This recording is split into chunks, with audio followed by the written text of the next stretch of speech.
కొట్టేసి హరీష్ చెప్పమను.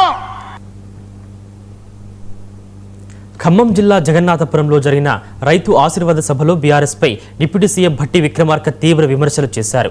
అబద్ధాలన్నీ పోగు చేసుకుని సోషల్ మీడియా, పేపర్లు, ఛానళ్లతో జనాలను తప్పుదోవ పట్టించడానికి హరీష్ రావు మళ్లీ బయలుదేరాడని మండిపడ్డారు. వాళ్ళు చెప్పే మాటలు గుడ్డిగా నమ్మకండని ప్రజలకు సూచించారు. ఇలాంటి వాళ్ళు మళ్లీ గ్రామాల్లోకి వస్తే రాష్ట్రం సర్వనాశనం అవుతుందని వ్యాఖ్యానించారు. ఇంకా తగుదనమ్మా అని చెప్పి ఒక పెద్ద మనిషి హరీష్ రావు గారు బయలుదేరి అబద్ధాలన్నీ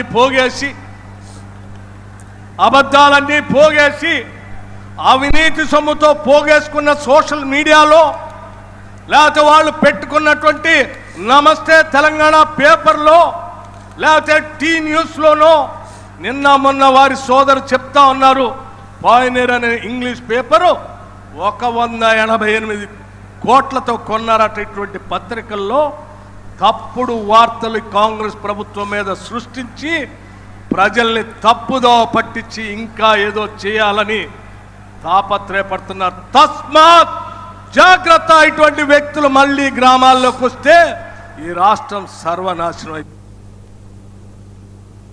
బీఆర్ఎస్ పై మంత్రి పొంగులేటి శ్రీనివాసరెడ్డి తీవ్ర